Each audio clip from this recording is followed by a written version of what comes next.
Aloha, my name is Kaneaiakala here at Phoenix Rising. This is part 2 of a two-part series on who cares to admit complete defeat. In the first video that I did in part 1, I discussed who cares to admit complete defeat in the way of how I see myself. Me, my identity, the roles, the labels that I have, my values and beliefs, my judgments, all that stuff in regards to how I think as it's identified to how I think.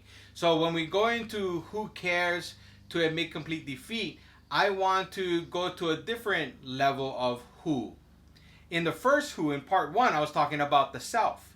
In this part 2, the who that I'm talking about is the higher power, is your presence, is you being in the now and being connected to your being.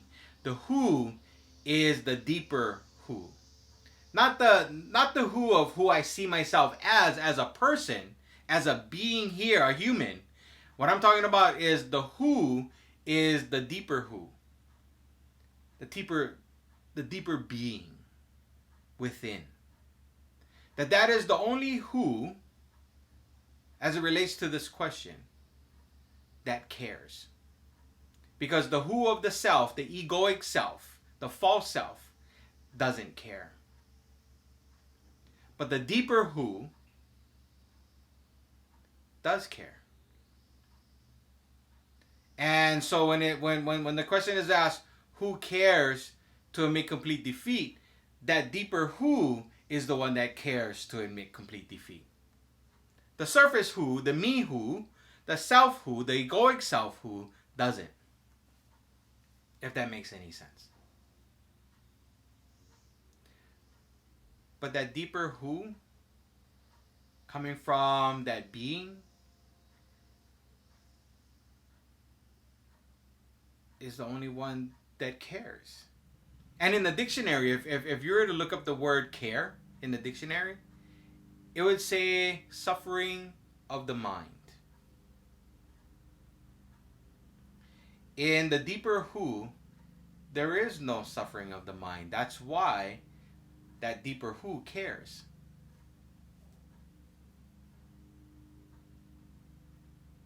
Because in the egoic self, or the false self here, me, myself and I,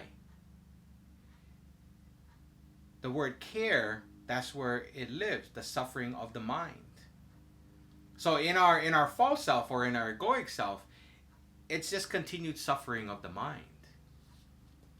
When I get into defects of character defects, or I get into obsessive compulsive thinking, the suffering of the mind. That false self who cares, just cares about continued suffering, pain and suffering. But if we go deeper into the who, as that question is asking of us, is asking of us to go deeper into self, to go deeper into the no self, to go deeper into the no thinking, to go deeper into be now. That if I truly want to respond to this question that is being asked of us in the 12 and 12 about who cares to make complete defeat, we think that it's asking me. But it's an actual surrender to the deeper who, the deeper being. That deeper being of the one that cares, because there's no pain and suffering in the deeper who cares. There is peace, love, and joy there, not pain and suffering. So when we go into further, when we go into that paragraph of, okay, so who cares to admit complete defeat? Practically no one, of course. Yes, on the human side, nobody wants to. On the deeper who side, yes, it wants to. And that's the only place that we'll be able to get to that place of true surrender, true humility, true peace, love, and joy. Because what's going to happen is if we're in our false self, all that's going to happen is that our instincts are going to cry out against that idea. The human form, the me, the egoic self, the false self, is going to cry out. And it says that The only thing that's going to relieve that is an act of providence, an act of being in the present moment, the act of being present, the act of being, or to just be providence. So when we ask ourselves that question of who cares to admit complete defeat, we have to go deeper into the who, not on the false self who, but the deeper who that that doesn't have any pain and suffering. So when we're struggling or we're going through some things, when we admit that we're powerless and that our life has become unmanageable, we have to ask ourselves what who is going to respond. Is it going to be the egoic self, prideful, egoic who, which is me, who lives in constant repetitive thinking, obsessive, warped, repetitive thinking, or the who that doesn't live in that? And most of the time, we're going to have to respond to and say, yes, that my egoic self, who, is the one that is responding and reacting. But if I answer the question in the deeper who, then it doesn't live there. So there's two different sides or parts to this question that we do not hear or is discussed in when you go to meetings or step studies or study groups or whatever. Nobody focuses on this very, very important foundational question of who cares to admit complete defeat. We kind of skim over it and kind of go into, yes, I'm admitting complete defeat. I'm tired of feeling the pain and suffering that I'm going through. And that's what we think. And we think, yep, I can admit that.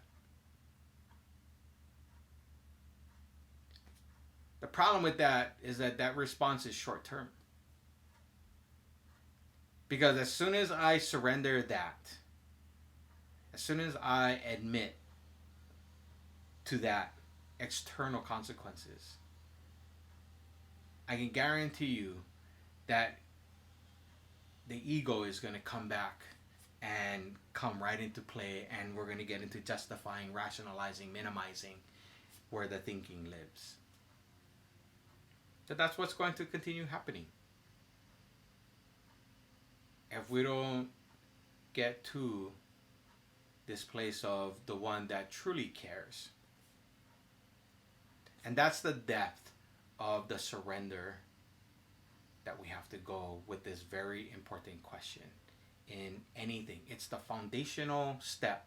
It's the foundation of where all things are then either going to change or not. It starts right there. And the thing about it is that it has to happen all the time. All day long. The recognition, the attention, the awareness to the being, to the true who that this question is asking us about. That depth of surrender. That kind of psychic change or spiritual experience. Not just for the surface stuff, but to go deeper into the deeper who that this question is asking us to go into or to respond to. So when we look at that first paragraph of who cares to admit complete defeat, practically no one, of course. Every natural instinct cries out against the idea of personal powerlessness. It is truly awful to admit that we've warped our minds into such an obsession for destruction that only an act of providence can remove it from us.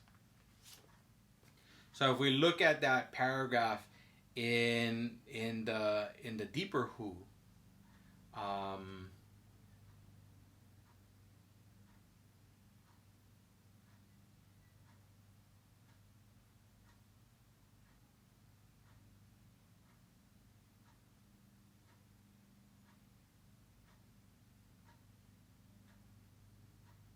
there is a deeper, long-lasting surrender and a willingness that automatically exudes itself, a willingness to do whatever has to be done to incorporate practices into my recovery, into whatever problem is going on. There's a willingness and a external desire, but that willingness is coming from inside of this deeper who, this place of surrender, of deep surrender, not of what's going on externally, but what's going on internally. To be able to connect to and to become aware, or to become the watcher of my thinking, and to become the watcher and witness to and bring attention to what's happening in my body, to become the watcher and witness and bring attention to what's happening to my emotions, to be able to surrender to that place is a much deeper who. And I truly believe that's the truth of what this question is asking. I hope that this helps. I hope that this sparks discussion and questions about what that truly means. And if you don't have a sponsor or a resource or a therapist that you can talk to about this or whatever, please send me a question.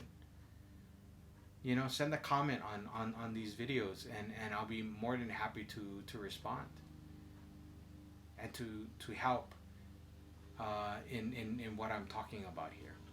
So I hope you guys are having a great day.